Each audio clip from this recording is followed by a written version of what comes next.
ነፍሷን ይማረውና እናታችን ለብቻዋ ነበር ያሳደገች። አባታችን ነፍስ ከማወቃችን በፊት በድንገት ነው ያጣነው። እናቴ እንደነገረችኝ ከሆነ በጣም ጎበዝ ሰራተኛ ነበር። ጥሩ የሚባል ገቢም ነበረው።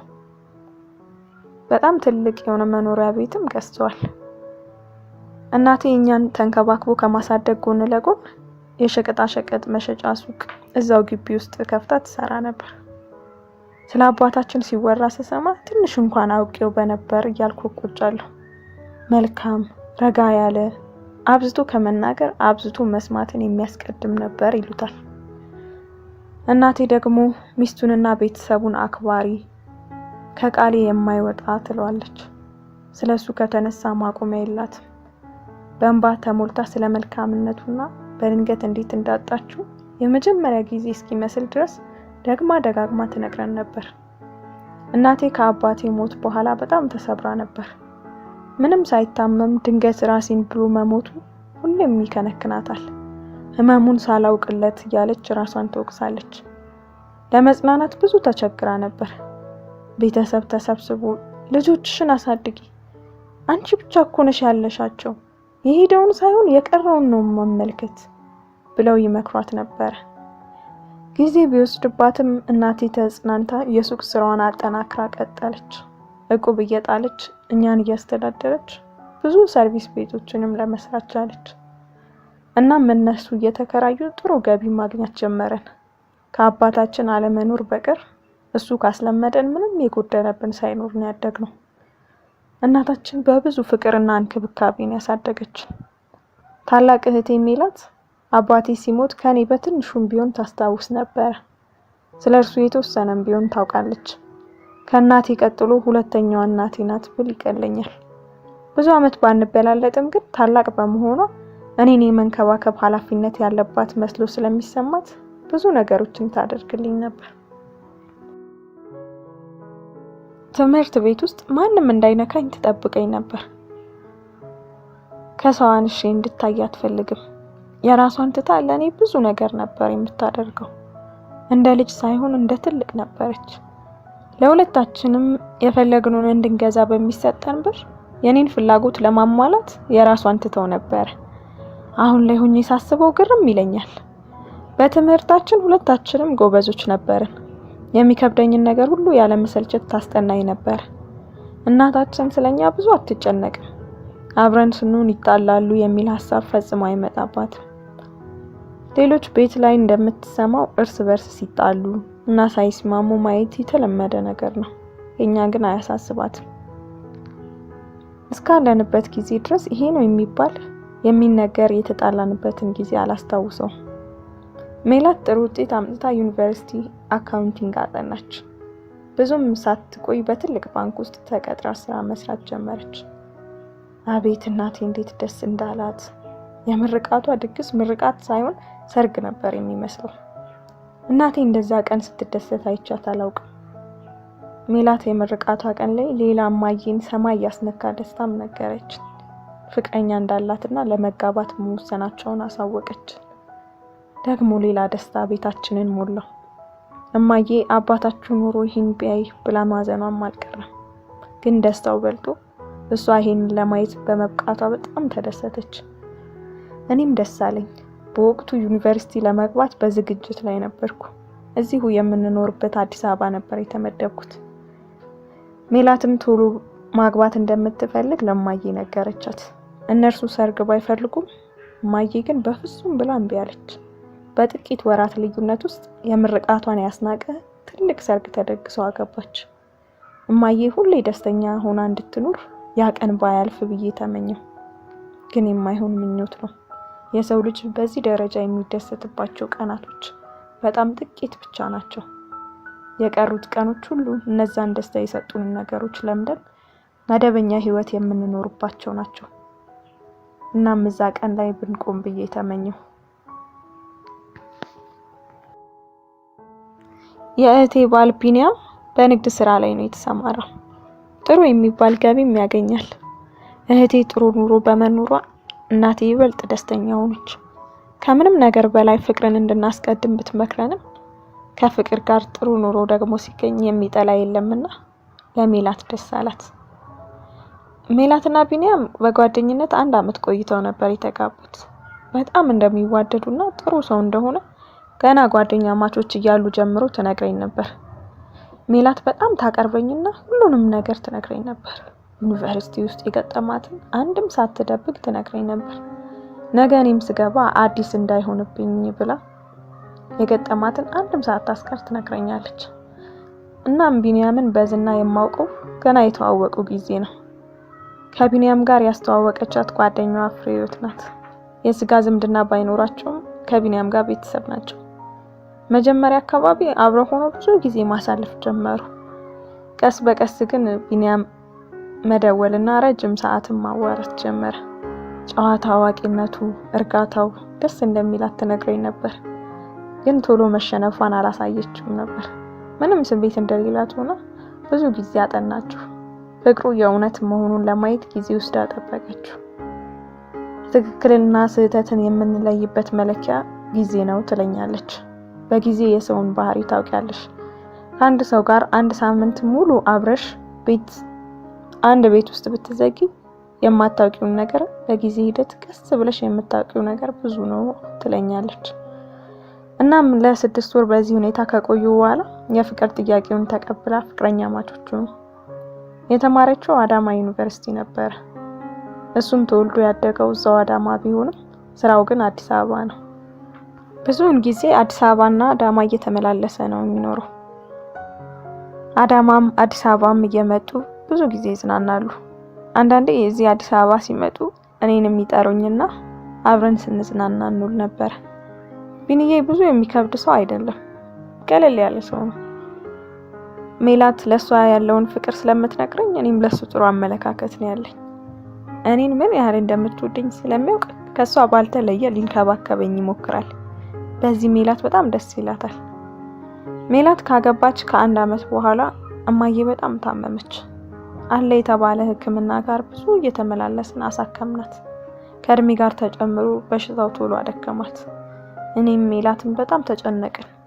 አንድ ቀን ቤት ካደረች፣ አንድ ቀን ደግሞ ሆስፒታል ሆነ የምታድረው።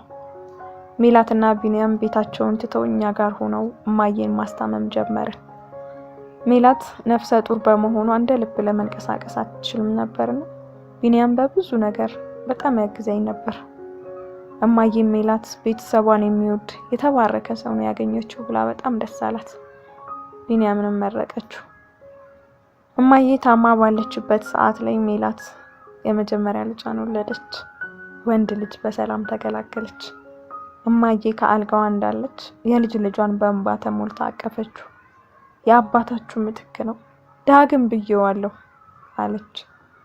እማዬ በተደሰተች ቁጥር አባዬን ማንሳቷ የማይቀይር እሱን ሊያሳየኝ ነው እስካሁን ያቆየ ብላ በጣም ተደሰተች።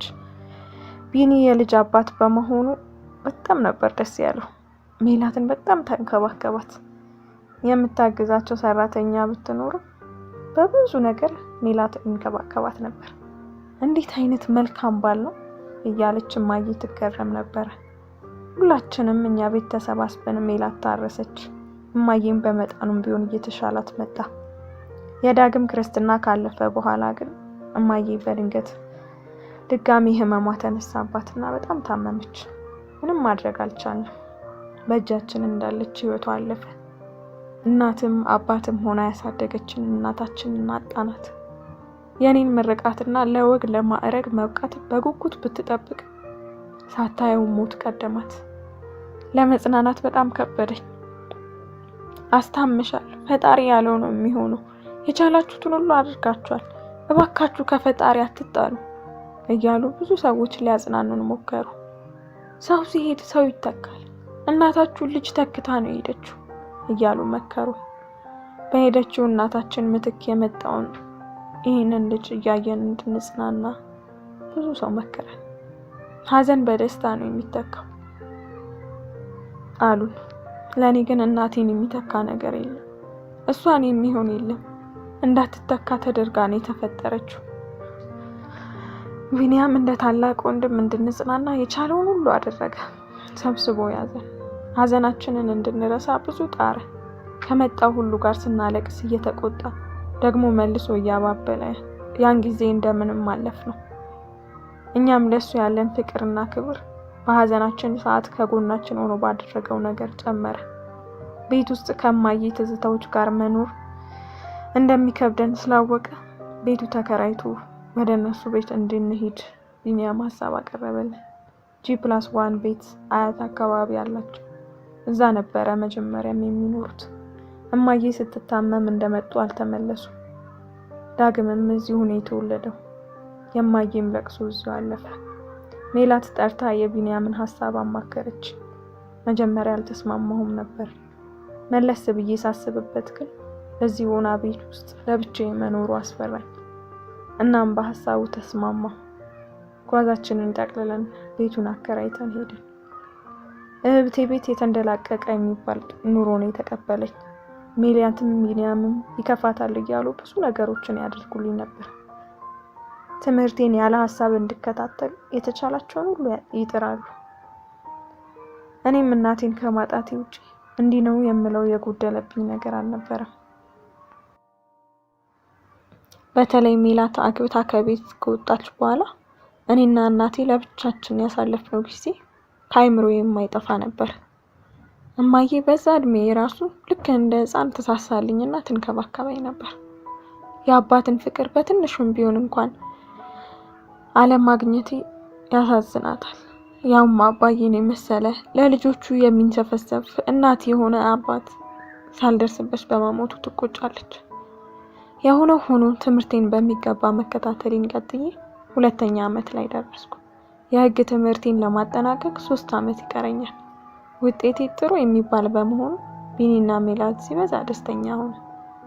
ሜላት ዳግምን ከወለደች በኋላ ስራ መግባት እንደሌለባት ወሰና ሌላ ልጅም ደገሙ፣ ሴት ልጅ። ልጆቿን በመንከባከብ ቤት መዋል ጀመረች። 2ኛ ዓመት የመጨረሻ ሴሚስተር ተማሪ ሆኜ ያልጠበቅኩት ነገር ተፈጠረ። ቢኒያም ላግኝሽ ልጋብዝሽ ማለት ጀመረ። ከዚህ ቀደም ሁላችንም አብረን ሆነን ወጥተን የምንዝናናባቸው አጋጣሚዎች ውጭ አልፎ አልፎ ዩኒቨርሲቲ አካባቢ ለስራ ሲመጣ ካልሆነ በስተቀር ለብቻችንም ተገናኝተን ሆነ ልጋብዝሽ ብሎኝ አያውቅም። በጣም ግራ ገባኝ። ቢኒያም እንዲህ ነው የምለው መጥፎ ነገር የሌለው ሲበዛ መልካም የሆነ የእህቴ ባል ነው። በፍጹም ሌላ ነገር አስቦ ሊሆን አይችልም ብዬ ከራሴ ተሟገትኩ። እናም ተገናኘን። ስንገናኝ ግን ሆቴል ቤት ወሰደኝ፣ መጠጥ ጋበዘኝ። ሁሉንም ነገር እንድታዩ ስለምፈልግ ነው፣ አዲስ እንዳይሆንብሽና እንዳትታለይ ብዬ ነው አለኝ። ዩኒቨርሲቲ ውስጥ ብዙ ነገር ነው የሚገጥመው አለኝ። ለኔ አስቦ ነው ብዬ ራሴን ባሰብኩት የተሳሳተና ሊሆን የማይችል ጥርጣሬ ወቀስኩት። እያደር ግን እንገናኝ የሚልበት ቀን እየበዛ መጣ። ለመላፋት መሞከርና ማቀፍም ጀመረ። አሁንም የተሳሳተ ጥርጣሬ ነው ብዬ አለፍኩት። ይህ ሁሉ ሲሆን ግን ለእህቴ ለሜላት የነገርኳት ምንም ነገር የለም። በሁለታችን ቤት ውስጥ ባለን ቀረቤታ ሜላት በጣም ደስተኛ ናት። ልክ እንደ ልጅ ሲንከባከበኝ ስታይ በጣም ደስ ይላታል። በነግራትም በፍጹም በሌላ ነገር እንደማታየው ባውቅ አለመናገሩን መረጥኩኝ። አንዳንድ ቀን አይመቸኝም፣ ጥናት አለብኝ እያልኩ መቅረት ጀመርኩ። ያለ መሰልቸት በተደጋጋሚ ሁኔታዎችን እያመቻቸ እንገናኝ ማለቱን ቀጠለበት። ደፍሬ ለምን እንደሚያደርግ መጠየቅ ደግሞ አስፈራኝ። ለኔም ለቤተሰቤም እንደ ታላቅ ወንድም ሆኖ ብዙ ነገር ያደረገልን ሰው ነው። እኔ ያሰብኩትን ካላሰበ በጥያቄ ሊያዘን ይችላል ብዬ አሰብኩ። በዚህ ሁኔታ ብዙ ቆየን።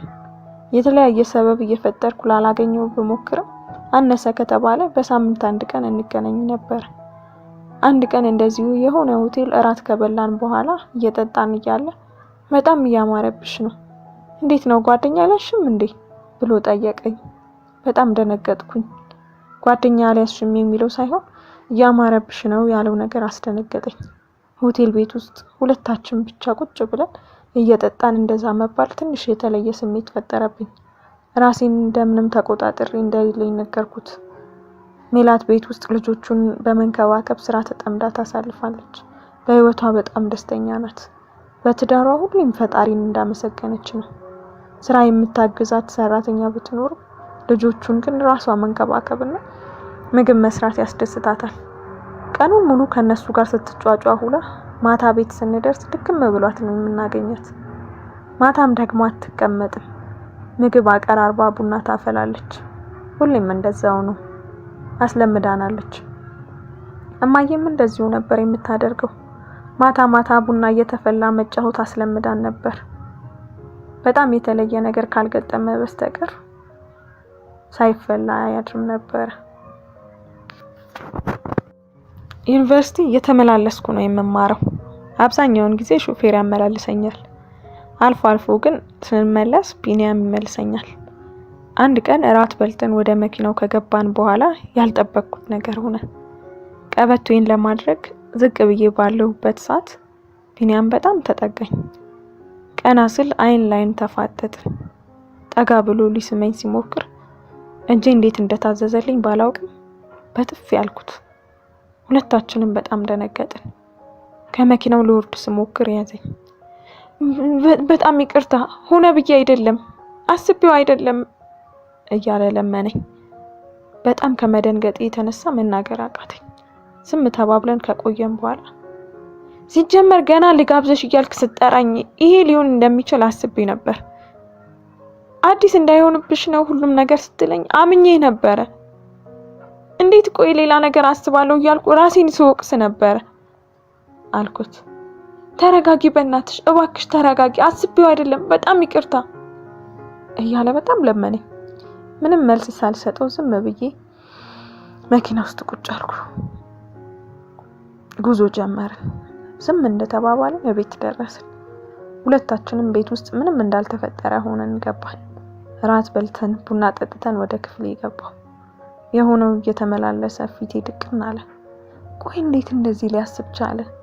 ያን መሰለ የወንድሜን ባል ድንገት ምን ነካው? እንዴት ቆይ እኔን በሌላ ያያል? እንዴት ቤቷን ስትል የምትውል ሚስቱ ላይ እንደዚህ ያደርጋል? ሌሊቱን ራሴን እነዚህን የመሳሰሉ ጥያቄዎች በመጠየቅ ሳብሰለስል አደርኩኝ።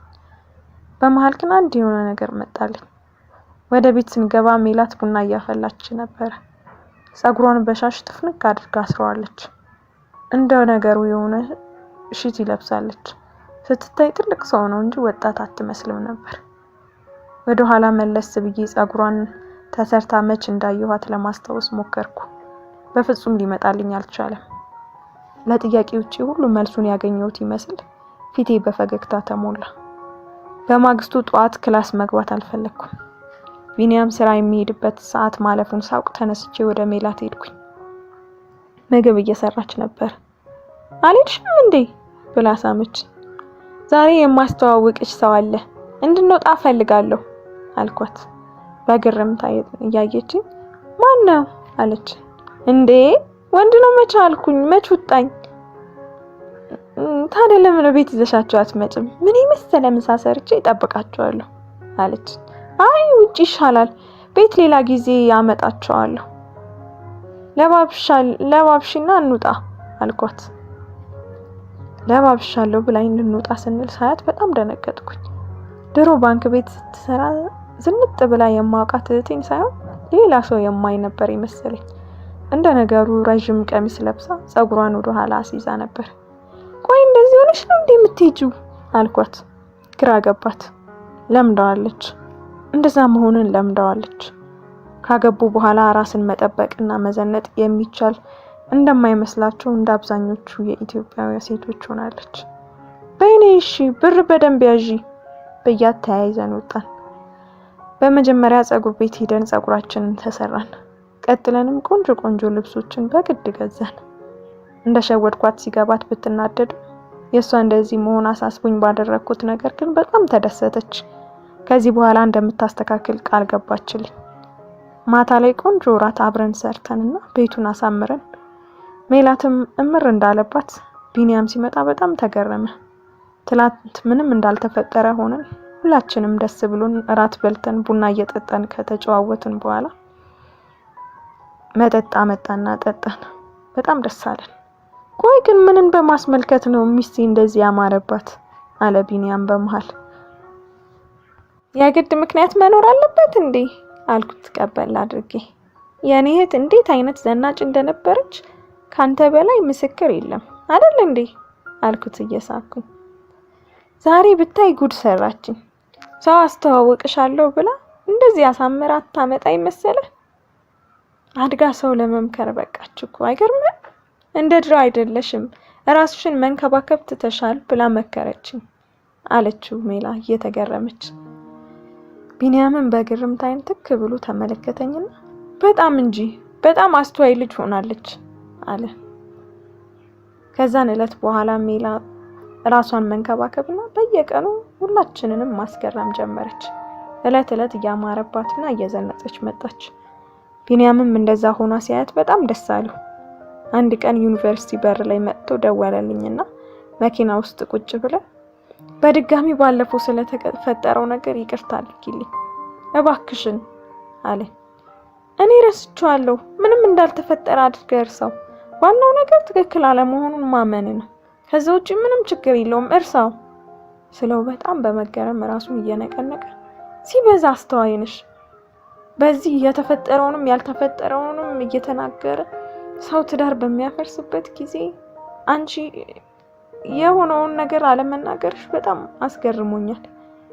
እሱ ሳያንስ ደግሞ ይቅርታ አድርገሽልኝ እኔ ያላየሁትን ወደ ሌላ እንዳይ ያደረገኝ የሚላየን ራስን መጣል አውቀሽ ማስተካከልሽ በጣም አስገርሞኛል። እውነት በጣም ነው የማመሰግነው። በስሬ ተጸጽቻለሁ። የባሰ ነገር ሳይፈጠር ሁሉንም ነገር ስለፈታሽልኝ በጣም አመሰግናለሁ ብሎ አቀፈኝ። በጣም ደስ አለኝ። እውነት ቢኒያም በጣም የተለየ